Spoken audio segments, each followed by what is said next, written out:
Okay, thanks for all those interesting and inspiring comments. Since the issue of the permit was raised, I think I should be transparent and share with you the exact circumstances, all right? I've been applying for a permit every week, so I'm not sure if this will be the 4th or 5th week, but it's quite interesting because the police have been very cooperative. In fact, a lot of times they are the ones that remind me to apply for a permit. Honestly, a week passes so fast, okay? And they obviously will not give, I mean, some of us are quite smart. They, why don't you ask for like a multiple entry visa? Of course, they don't do such things. But as I said, it's quite interesting that by Wednesday or Thursday, I will usually get a reminder to apply for a permit. And I've been doing it religiously, fill up whatever forms I need to fill up. And they've been cooperative. But this latest week, for some reason, technically I do not have a permit. Okay?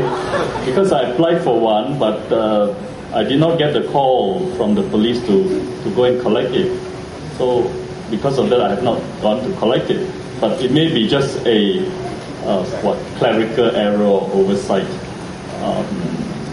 And in fact, this issue has been discussed with my fellow councillors.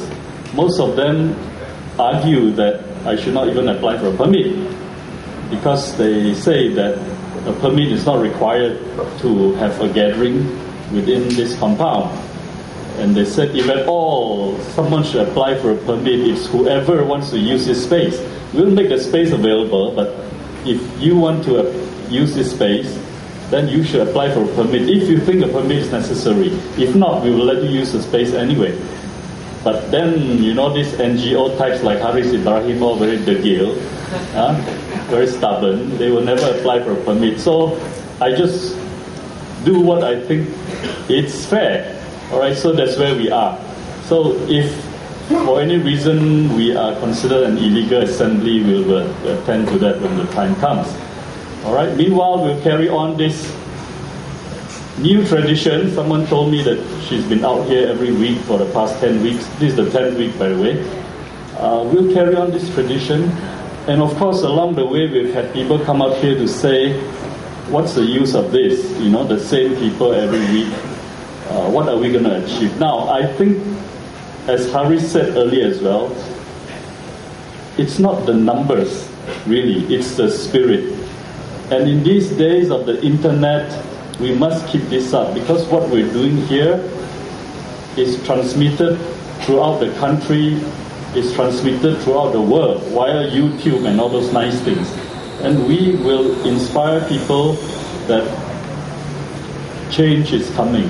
Of course, we have to be patient, but we have been very patient. I've got this theory. Again, some of you who are social scientists may do some research on this. I have this theory that major social change takes about 50 years. All right, whatever the reasons, don't ask me, but apartheid took about 50 years to be defeated. The Soviet bloc took about 50 years to be demolished. The Berlin Wall took about that time. Our own system, March the 8th, 2008 is almost exactly 50 years after Merdeka. So we are in a period of change, and don't let anyone tell you otherwise. And don't be disheartened. We are living in very interesting times. We are seeing the dawn of a new country. All right. Last week when our friend Raja Petra was here, he did say that we must all speak in Bahasa. Now, in PJ, the problem is everyone is so comfortable with English. But I really encourage everyone to come and speak in Bahasa, in Tamil, in Mandarin, whatever language you're comfortable with. Last week's speech by Raja Petra, I hope someone is posting it on YouTube so that our brothers and sisters throughout the country can listen to it as well. It's already there. Great, okay. As obviously I haven't searched for it yet. Okay, anyone else wants to share? Again, Speaker's Corner, it's a very basic right of the people. Even in Singapore, they have a speaker's corner now. But of course, lots of rules. I was told you have to submit the script, I don't know, 1 week or 2 weeks in advance and this and that. But they have a speaker's corner, so we must also have one like this. So hopefully this is the beginnings of it. Beginning, exactly. And then we should be able to throw questions to you and you should be able to answer. No problem. You can even heckle me, okay? Dialogue, Yeah. You should have a dialogue, not a monologue. It's not I'm speaking, Sure. Freedom of expression. Absolutely. And guys don't need a mic to speak. Yeah. We hear you. Yeah. And the other thing is, let's be objective, okay? I know there are a lot of things we want to improve and change in this country, but change cannot be something that's unmanaged, all right? It has to be peaceful transformation. We have done very well as a country, but there are many areas that we want to improve on.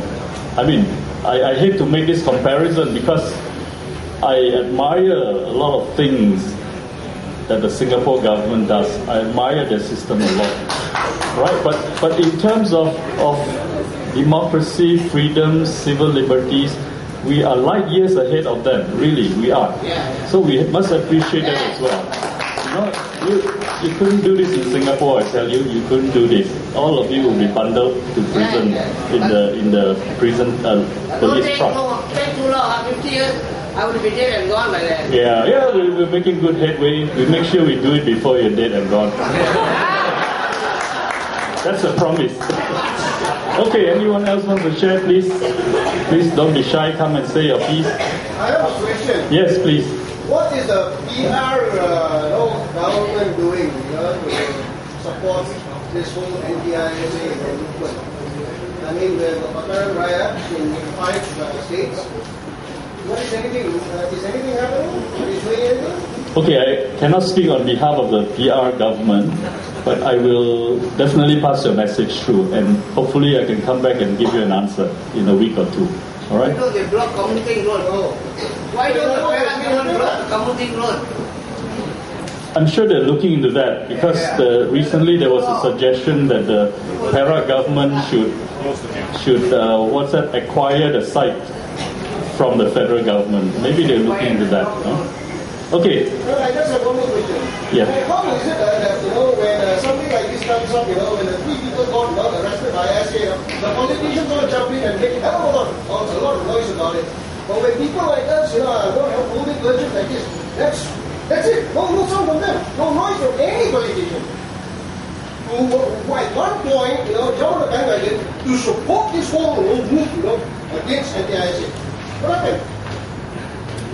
I agree with you. Good question. But let me tell you that we have the support of many politicians. But unfortunately, a lot of times, I guess they're so busy weekends as well. They've got their constituency. Okay. ISA. How important ISA? Most YBs, most MPs, most young Berhormats go back to their constituency during weekends because weekdays, especially when Parliament is in session, they have to be here. Yeah? And changing signboard. Is that important? Well, let's get our priorities right. Okay, I think Zoro wants to share something. This is session number 9. Okay. 10. If my memory still holds, we have had visitors from DAP,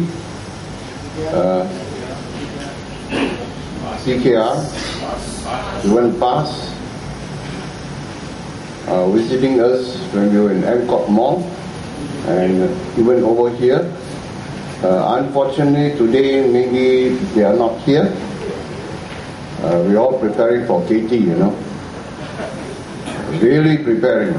Some of us will be there for the whole duration from eve of nomination to the polling. And we're not coming back immediately because we're going to celebrate that Saturday night. Okay. To the question,